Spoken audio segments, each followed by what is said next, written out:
welcome to The One Show with Alex Jones. And Matt Baker. Okay, well, as thousands of homes are still without power because of bad weather and fears of blackouts due to gas shortages, one of Britain's biggest coal-fired power stations has just closed down for good. Bad timing? Well, here's Lucy.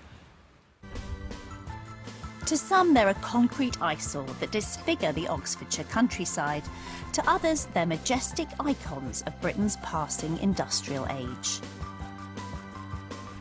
Now, plenty of people have an opinion on these ageing cooling towers of Didcot Power Station. But in just a few hours, these plumes of steam you see billowing out, they'll vanish, and one of Britain's biggest power stations will be switched off forever.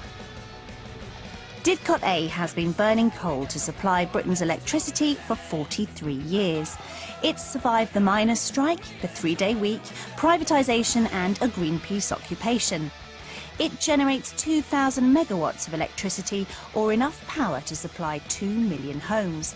But now EU pollution controls are forcing it to close. Today I'm joining workers here for the big switch-off, and the guest of honour is former Chief Engineer Lynn Bowen. You switched on Didcot, you're about to switch it off. How do you feel about that, Lynn? Despair and sadness. The first would be that the station I knew so well, commissioned, will soon be a heap of rubble. That saddens me. Secondly, I know the country needs this power station. We are short of power, and it really should carry on. During your career here, Lynn, lots and lots of things happened that had an effect. Oh, yes. What are the things that you particularly remember? Well, I can remember things like the miners' strike, which stand out. It's a professional thing. Your role is to keep the power going. In those days, it was a nationalised industry, and you thought of hospitals, and you thought of little old people at home, no power. So it wasn't money that we were concentrating on, it was getting the power out, keeping people warm and comfortable. It's changed a bit now, perhaps, I don't know. Perhaps we should have been more supportive of the miners, because what have we done? We've lost all our coalfields. As Lynn steadies himself for the big switch-off, I catch up with his modern-day equivalent. We're getting close to switch off. What will happen in here when we switch off? Well, when we switch off, we will be disconnecting the last unit from the grid system. In other words, okay, the lights will still stay on, but we will not be putting any power into the grid system. So where will the power come from the lights? Well, we take that from the Southern Electric, actually give us power, just like you would at home. You know, we've got our own meter. We actually import electricity as well as exporting it. After the power's switched off, some workers will remain to make the site safe. But most staff, like station manager Phil Noak, will eventually face redundancy. We've been looking at the clock for quite a long time now, so it's not really a surprise to us and our staff that this has come about. But you hoped it would be a little bit longer? We all hoped, and we'd love to see this plant carrying on. With Didcot A and other older power stations shutting down, Energy UK, who represent the majority of energy firms, acknowledge that the supply of electricity in the future could be a problem.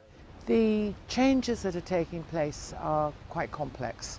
The first thing is that many of our older power stations, the big old coal-fired power stations, they're closing down because of emissions directives. Of course, some gas-fired power stations are being built, but also there's a real push, as you know, for green energy, that's wind farms, and also we're now going to be building new nuclear.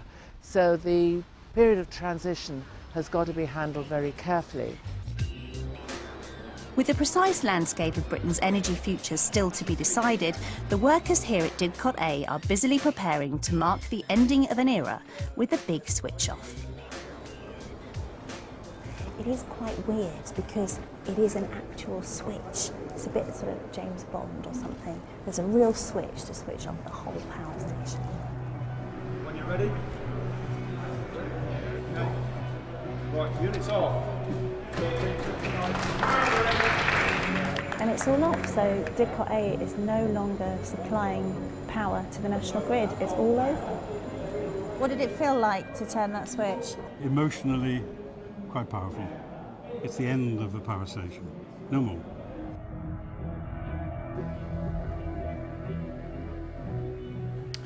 bet it was as well. Powerful being the right word. And no closing ceremony for them.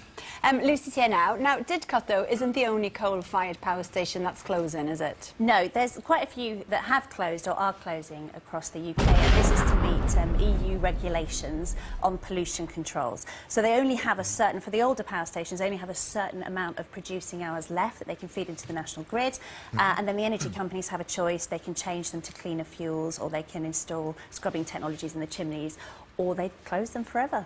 So with all of these coal-powered ones closing, where is Britain going to get its energy from now as Well, power? that's a very good question. Yeah. The story is all about gas, actually. There is supposed to be like 30 gas-fired power stations possibly being built across the UK. Whether that actually happens, it remains to be seen, but it's certainly a lot about gas at the moment. And there's a little bit of a battle going on, actually not a little bit, a huge battle going on. Will it be a long-term or a short-term solution? If it's long-term, people worry that renewables won't be brought on, we won't meet our climate change obligations. So there's an awful lot to be sorted out at the moment. And Danny, obviously the rising of the towers was a big part of the opening ceremony for you. Yes. Are you going to be joining the campaign to save the cooling towers now? I think they very cleverly make sure they weren't listed, didn't the electricity company? They made sure they weren't listed, so they couldn't be seen. I kind of heard. But a lot of people are up in arms about it. I mean, your dad, he worked in a coal My power. dad worked in a power station very like that for most of his life, actually. Kersley Power Station, it was torn down in 1980, but he used to always go on about Ferrybridge, another one on the map there. And then it was a wonder of the world, you know, the amount of energy it could produce. You know, he was very proud of, and they also had this thing. It felt very much like public service. They would kind of like, they felt they were doing a national job. That's what all those older guys said to me. They were there to keep the lights on. To keep everybody warm, and that's it, you know, great sense of worth there. Thank you, Lucy. Nice to see you. Now,